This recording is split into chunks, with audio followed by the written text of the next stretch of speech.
here. Quite the shit going on there. I had so much shit in my pockets, I just put it on someone's table over there, and I'm like, I'll get this later. Excuse me. No, Lincoln Lodge. How's everyone doing tonight? Everyone doing good? Nice. Excellent. It's a tight room. No, this is really great that it's such a big crowd. Last time I was here, I was 8 months pregnant. Very big, very pregnant. And I realized that when I tell people I'm pregnant, I just have a habit of doing that, like I'm talking to a crowd of deaf people. But just a visual. I was about this big. And it was a little harder last time. Last time I came up on stage, same thing, it was very crowded. And I'm coming up and they're like, Kim Couture! And it was really tight. And I start going by this guy, and I realized that it's too tight. I'm like, my belly's gonna rub against this guy. So I was like, excuse me, and you can tell, this is kind of like an arrogant, really hot looking guy, and you can tell that he looked back as if there was gonna be like some hot woman whose boobs were brushing against him, and he looked back and it was just me all, excuse me, and my pregnant belly, so that was me. My daughter, she's gonna be 4 months old tomorrow, so not pregnant anymore. She came out, yeah, that's how that works out. Any other parents in the crowd? Oh, okay, so I'm not the only one who's exhausted. Amazing. No, my daughter's name, I named her Olivia. It's very cute, because I like it because she can have a lot of nicknames, which is fun. She can go by like Livy, Olive, Liv, whatever you want, right?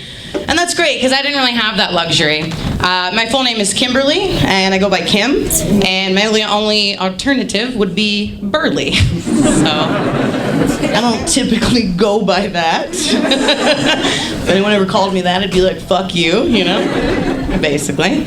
But no, it's great having a kid. She's super cute, which I'm glad, because if she was ugly, she'd annoy me way more. So, you know, yeah, those blood-curdling cries at 3 a.m. would be a lot more annoying if she had a fucked up face, you know what I mean?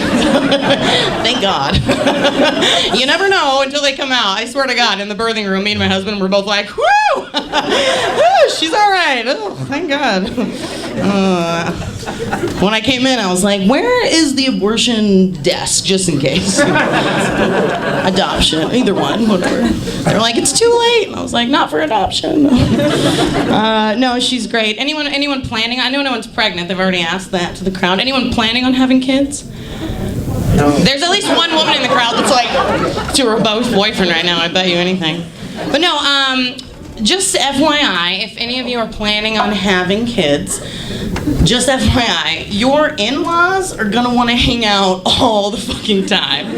Just to let you know, they're gonna be over all the time. And it's great, my in-laws are great. I love my mother-in-law. She bought me this shirt. Yeah. She bought it for me because I'm from California, and she just like strives to make me look more Midwest, so this guy knows what I'm talking about. Thank you for wearing a mask and keeping us safe. We're all doing our part, right? I don't know what I'm supposed to do with that. I wasn't sure if I was supposed to hand them out or not. But no, my mother-in-law, thank you. My mother-in-law is great, but she's been coming over a lot, and love her to death, but we are very different people.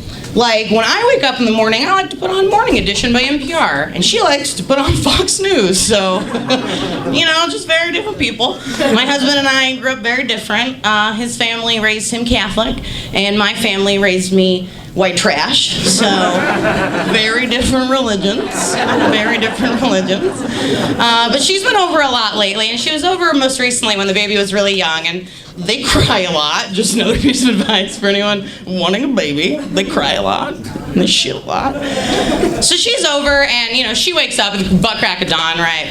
And she's in my living room, and I come out, and the baby's already like thrown a fit. I'm just like trying to come out to get coffee and feed the baby. The baby's crying. My mother-in-law's already in there, and she's got Fox News blaring in my living room. And I'm just like, Jesus Christ. And I can tell that I walk in, and she's just like shaking her head at the TV, and I'm like, Jesus. And I realized that the talking head topic of the morning was abortion. And I was like, oh, fuck. I was like, I can see her fuming over there, and I'm like trying to pour my coffee really quick and get the fuck out of the room with my crying baby. And then, of course, she turns to me, and I was like, shit, she's engaging. She turns to me, and I swear to God, she looks at me, and she says, can you imagine what your life would be like if you had had an abortion?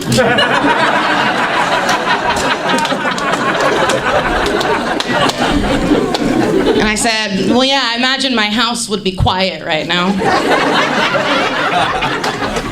It's just a fact. I don't even have to use much imagination for that one. Being a parent's pretty awesome, though. It's definitely, you know, I watched a Paul Rudd movie, National Treasure, Paul Rudd. I love that actor. He was in a movie, I don't know what it was called. It was just something on fucking Netflix, let's be real.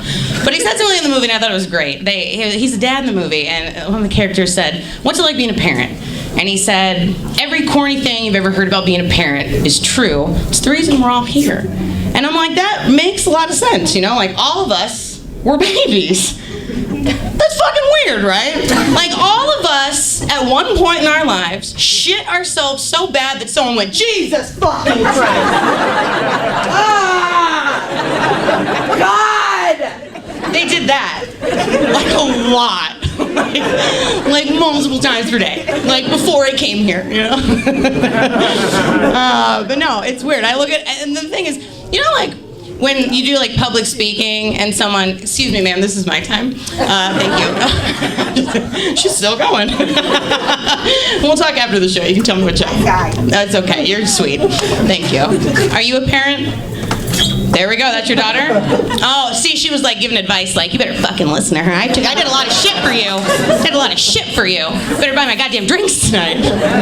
Seriously, though, you better appreciate your mom. I didn't appreciate mine until now, but it's weird. So like when you do like public speaking, people tell you to feel more comfortable, to like picture everyone in their underwear. And it's kind of like that since having a kid, but like I have this thing where I look at everyone different and I look at everyone like babies, right?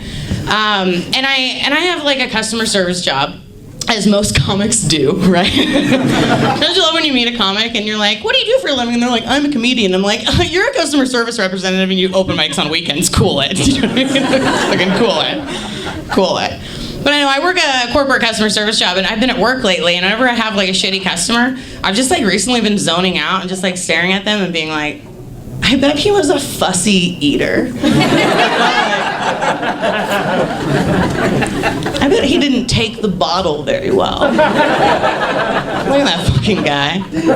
His whole life he's been like this. You know, I feel bad for him, actually. I'm much more softer with people nowadays. It's weird.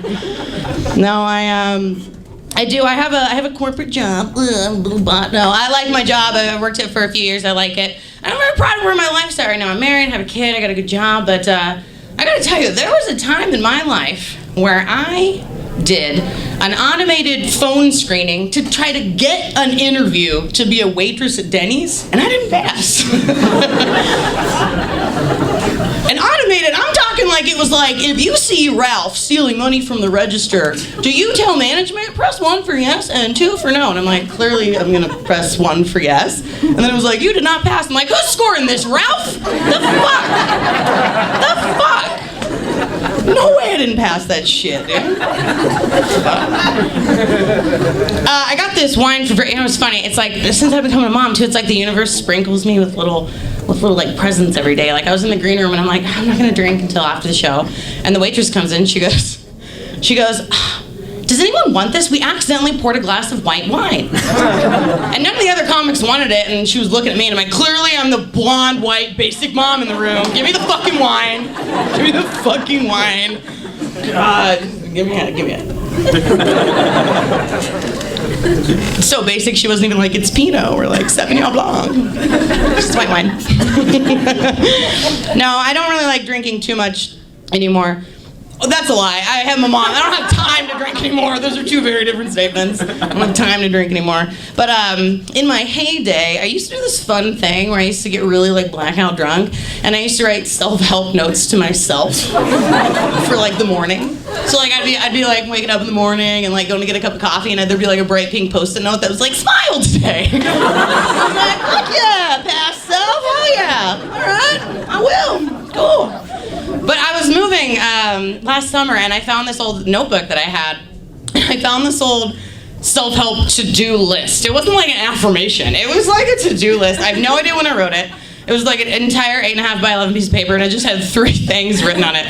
The first thing said, "Be less sad." I was like, okay. Well, that's pretty vague. I don't know what was going on in my life at the time that I had to be vague to my future self. Because it wasn't just like, you know, your mom's doing her best, or like, like, get over your ex-boyfriend. It was like, just fucking cool it. Be less sad. Okay. Number 2, it said, smoke less pot. Right? I'm like, who broke into my journal and wrote that? I wouldn't write that. I wouldn't fucking write that. I love smoking pot. What?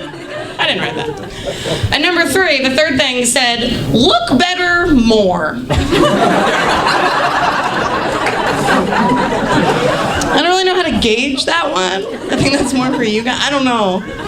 My mother-in-law bought me this shirt, right? I don't know how I'm doing.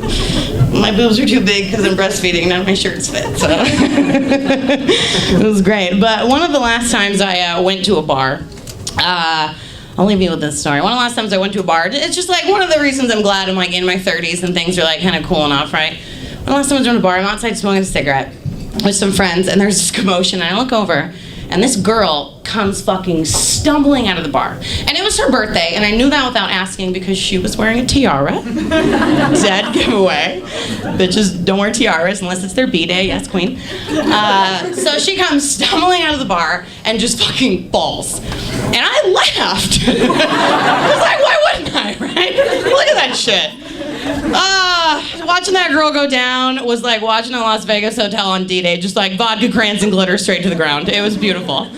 And I felt bad for her, but like not enough to help her up, you know? Just stood there. And I'm standing there and she like musters the courage and she notices that I was laughing at her because I was pointing at her the whole time, you know? So she noticed. And she gets up and she like looks directly in the eye, looks me directly in the eye. Or like in my direction, she was blacked out, so like I'm not sure, but she looks over at me and she just goes, shut up, you're just a fat, dumb whore. And I was like, whoa, whoa, whoa, I am not dumb.